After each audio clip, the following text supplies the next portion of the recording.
You know what I mean? And seeing a lot of people come and a lot of people go in regards to being able to sustain in this business. So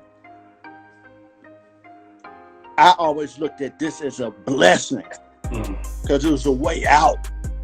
It was a whole nother world, just mind blowing at that time. Right. I got you. And see, right now, man, you've been in 20 plus years. How did you sustain such a long career? Because I mean, some people get killed, some people are bad with their finances. So how did you stay and make it through this long?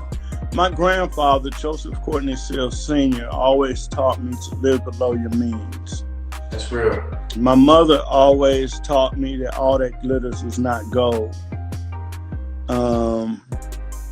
I've seen a lot of people blow a lot of money just on the want and need to impress niggas.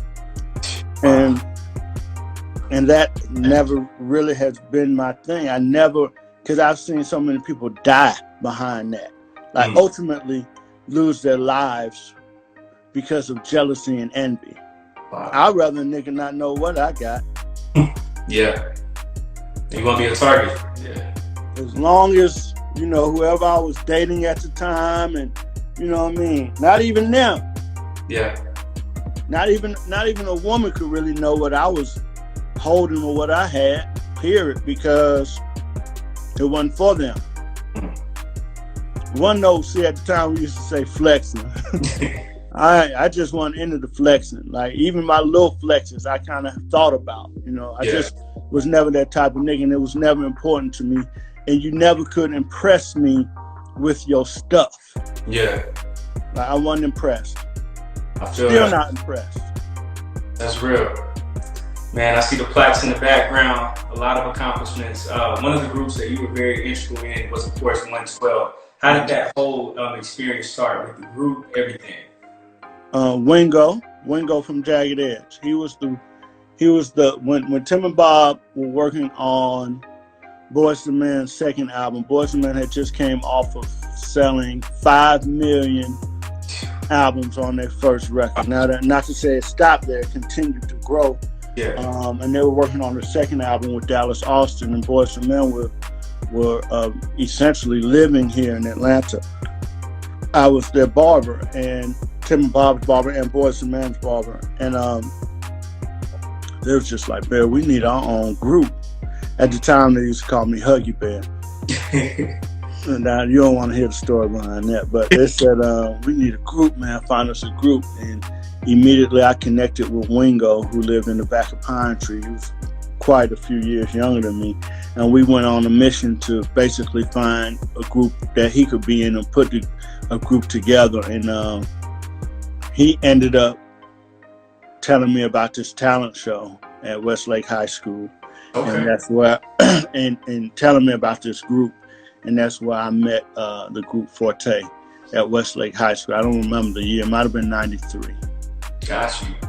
And from that group, what stood out to you to be like, hey, I would want to work with them? Well, the crazy shit is that I missed their performance. Okay. I was kind of at the shop a little bit late, waiting on the homies, LA and the homie Jabba, and by the time we got there, they had already performed.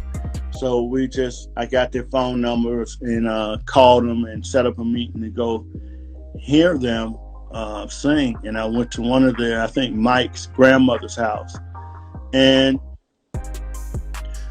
Duran just got on Mike's grandmother's piano and started playing. And when they started singing, it was just like, mind you, I had taken several groups and artists to Dallas's studio in hopes that they would get discovered or it was all no. Get out of here, Bear. Stick to barbering.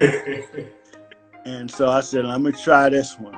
And I brought them up to the studio, and they they sang for Tim and Bob. Tim and Bob were blown away. At the time, I had no idea about Commission or John P. Key or Daryl Coley or any of that. I knew some of their songs, but I didn't know that some young dudes from Cleveland Avenue would be that much into gospel music, because and I only say that because the harmonies, the chords that they used were just so gospel feeling. But they were singing Silk, they were singing maybe a little Boys to Men, but a lot of gospel records they were singing. And Wingo's on right now, Wingo Dollar. And ultimately, the crazy shit is Wingo is the one who introduced me to all the gospel shit. So by the time he introduced me to 112, I understood, like. But when we got with Tim and Bob, who comes from the church, musicians, it was automatic. It was like, oh yeah, this is it.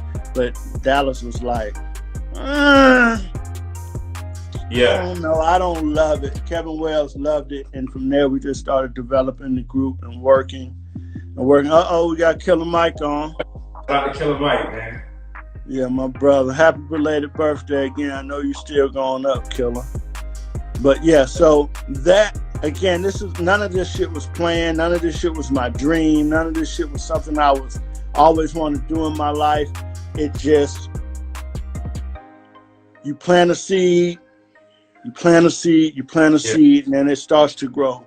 And certain shit happen in your life, and either you get distracted from things that you think are important to do some bullshit, and a lot of times I just missed death or missed prison by the hairs on my chin. Like, once I had the opportunity to do business with Puff and move to New York and all that shit, it was just no turning back.